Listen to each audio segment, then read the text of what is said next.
Hello! Today I want to tell you about the first tank I have made in Sprocket, which is the Pz.XI prototype.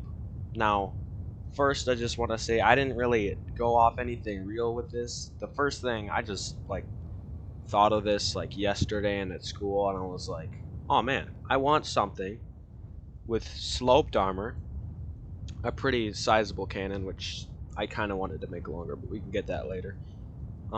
Sloped armor, something like this. I kind of thought of the STRV, but then it was like, I don't really want the STRV. I mean, I'm talking about the 103, the wedge one, the famous one.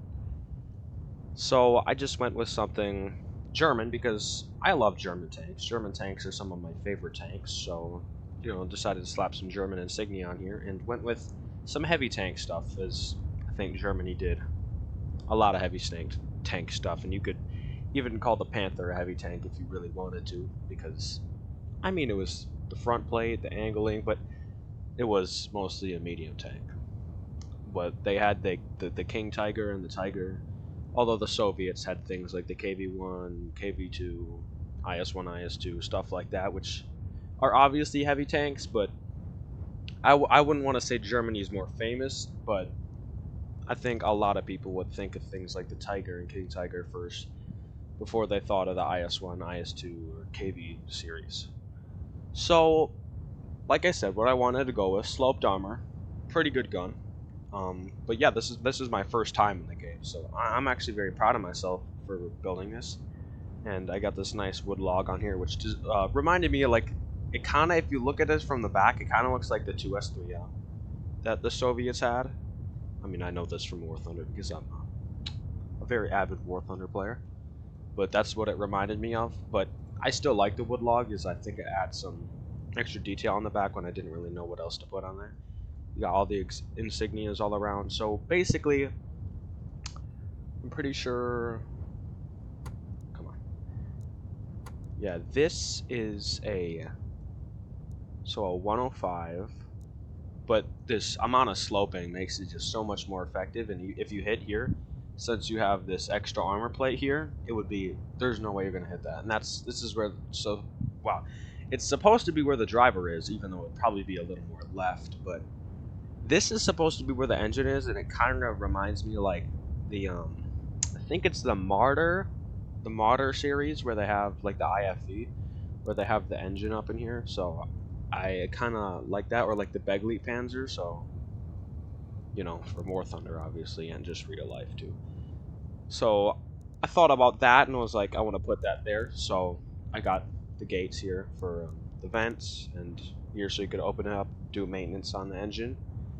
But otherwise, the driver's here, loaders up here. This is a 4-man, not a 5-man, which I'm pretty sure 4-men were fairly uncommon back then.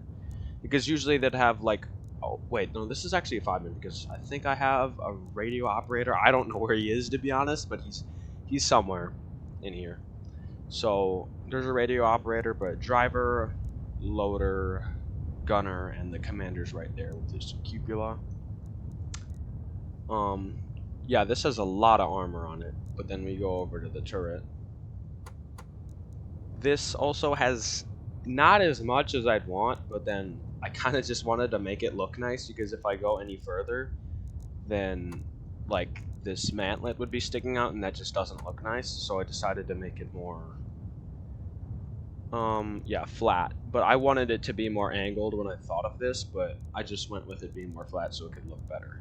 But it still works out because there's not a lot of stuff that can penetrate me. I tried using my own tank. I tried even using I forgot what the tank's called. One of the British ones, the preset, which I'd assume can go through me, but apparently it didn't. I don't know if it just shot at my hull or just shot at my turret, but it wasn't able to go through me, and especially on these turret cheeks here. With the extra armor plates, there's no way you're gonna get through here. The amount of angling and just this, even though it's really not that much, it's 90 on the side, so if you go side on, there's no way. But the turret cheeks, it's not gonna happen there. So I think I might try to make the turret cheeks, if I do another version of this, I'll try to make the turret cheeks go more in, so there's less space for the turret face, but more for the cheeks. so that these can take up more. But then I don't necessarily know where to put the gunner's optics. I kind of want to put them like up here, but I don't know. That seems kind of weird. Yeah, so this thing has quite a lot of armor, but it doesn't have a lot on the side because I just didn't want it to be that heavy, and I kind of found it like, because in my opinion, if another tank's behind you, you've already done something wrong. So, you know, I decided to not have like any armor on the back of the turret here, and especially not back here. Although this is important, and we'll get to that later. But yeah, good armor on the front, but on the sides and the back, no, because I think I should probably increase that on the sides to maybe like 120, 130, but not the back, because if a tank gets behind you, I think you already did something wrong. Like, you should not let that happen. So yeah, that's the armor. For mobility, we have a 12-cylinder engine with 2,310, whatever this is, of torque. So I'm pretty sure it's quite powerful because top speed I've reached is probably 45 kilometers an hour, which is very good in my opinion for this sort of heavy tank. And we're hovering around like, I think this is like Panther weight.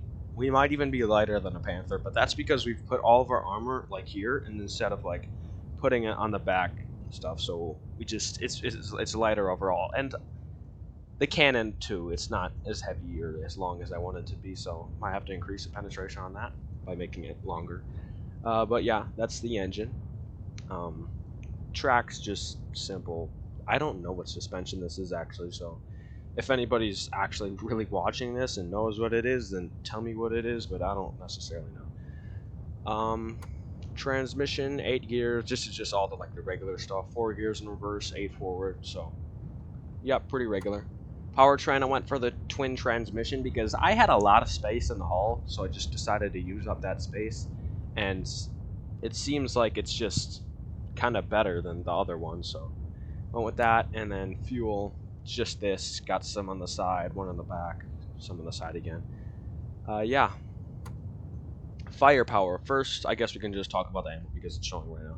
But yeah, since all the ammo is back here, but like I said, there's only like 25 or so millimeters on the back here, so that's kind of a bad idea because if someone gets behind you or someone gets to the side and they just shoot right here, yeah, I'm gonna be honest, you're kind of dead. So I just, but like I said multiple times already, which I'm sorry for repeating myself, but I just want to get this drill in. If someone gets behind you, you've definitely done something wrong. So don't let that happen, and you'll be good. Unless it's like an M18 from the U.S., then but that's, I'm pretty sure U.S. tank destroyer doctrine was more to be defensive. At least that's what I remember from YouTube videos and such. So yeah, I don't know if they'd really be blowing this part up. So mainly they should be hitting like angled your side here, but they're not going to be able to make it though. Those are M18s. The cannons wouldn't work. But yeah, this is where the ammo is. Gun mount, I think. I'm pretty sure this is like, it kind of looks like the one for the M10. I'm pretty sure this is the one for the M10, except, you know, the turret isn't actually like freaking super slow because, man, that's kind of sad. But, oh wow, I was lying. This is only 80 millimeters, not 105. I think I did make this 105, but then I like changed it back because it was too big. As you can see, we don't have that much space in the turret, but I think the 80 mil is sufficient. It's pretty good, and I went with this amount of propellant length, which is quite a lot, but it still works out. Barrel's this long. Like I said, I'm thinking about increasing or making more segments to this, just making this barrel longer overall so I can get more muzzle velocity and thus penetration. And I assume less dispersion because, yeah, why would there be more dispersion? It's a longer barrel. So yeah, this is what I went with, 80 millimeters, which is, so at school I was thinking like I kind of want an 85, but then it was like Soviets and it's boring, and I kind of want, I went for the 90, but then it was like nah again. So I decided on going for 80, which is definitely uncommon. I don't actually know if there's ever been a cannon in history that's been 80 millimeters, but yeah, that's the firepower. Crew, like I said, I mean, this is all just like the same what I was talking about. And then I decided to go with this nice forest paint here.